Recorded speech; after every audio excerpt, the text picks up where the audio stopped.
Welcome to the Narrative Mindset Podcast. If this is your first time tuning in, I would appreciate it when you get time if you go back and view previous episodes. There was a boy in Southfield named Malik who trained pigeons to detect anxiety. Not metaphorically, literally. He'd sit in the park with a bag of sunflower seeds and a Bluetooth speaker playing ambient jazz. The pigeons would gather, peck up the rhythm, and then fly toward anyone whose heart rate spiked above 90 BPM. He called it emotional surveillance. Said the pigeons were better than therapists. Said they didn't judge. Just landed on your shoulder and cooed until you cried.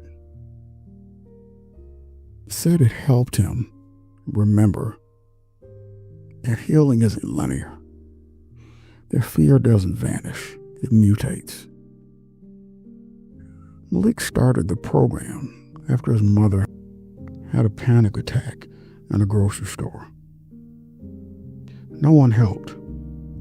People just stared. One man filmed it. Malik was 12. He decided then that fear needed witnesses, not voyeurs, witnesses. He spent the next 5 years studying pigeon behavior, heart rate variability, and the emotional resonance of Miles Davis. By 17, he had a flock of 30 pigeons trained to detect cortisol spikes. He called them the flock of feeling. The city didn't know what to do. Some called it performance art. Others called it a public health hazard. Malik called it love. Fear is just an emotion. It's architecture. It builds walls, corridors, panic rooms. Malik said most people live in emotional floor pans designed by trauma.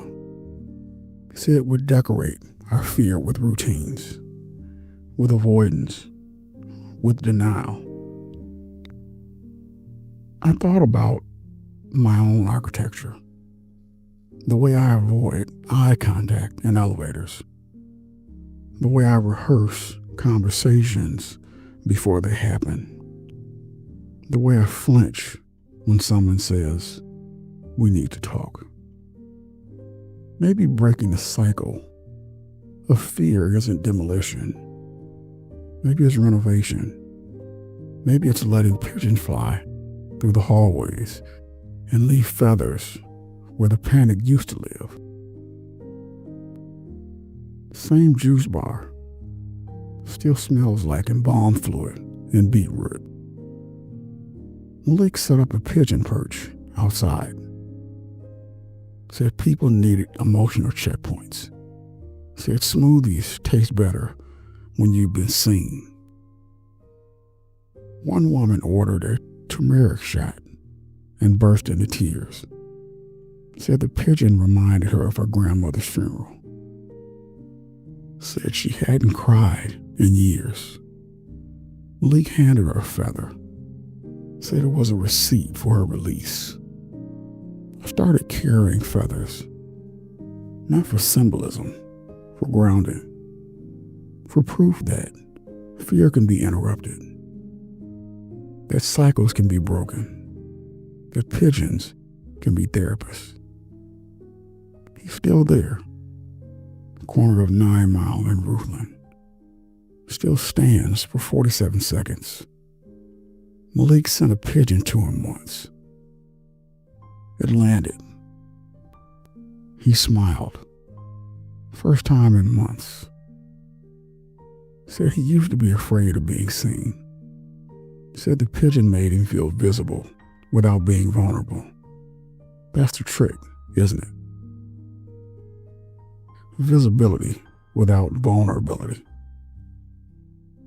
The sweet spot where fear loses its grip, where the cycle stutters, where the architecture cracks. Malik's pigeons became local legends. People started calling them the feathered therapist. They'd land on shoulders during job interviews, funerals, first dates. Some folks hated it, said it was invasive, said it was weird, but others started waiting for them. Like emotional weather reports, if a pigeon landed, it meant something needed tending. Then came the collapse. One morning, Malik didn't show up. The pigeons gathered anyway, confused, directionless. They started landing on everyone,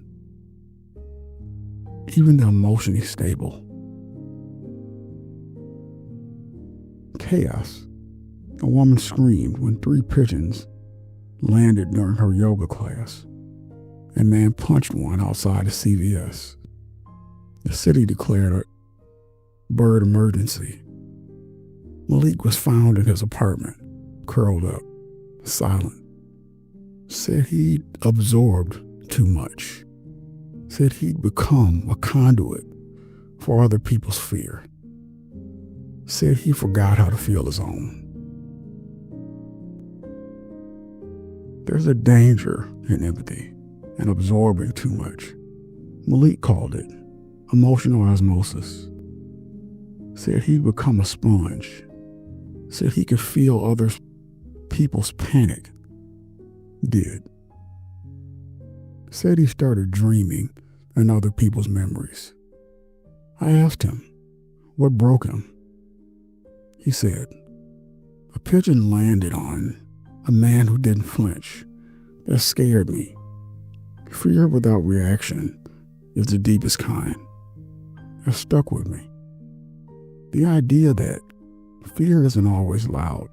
Sometimes it's quiet. Sometimes it's a stillness that hums beneath the skin. Sometimes it's a man who doesn't flinch.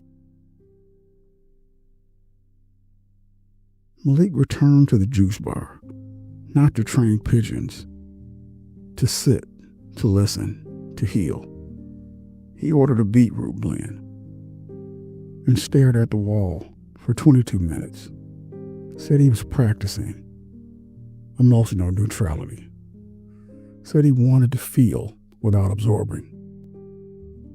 The pigeons watched from the roof.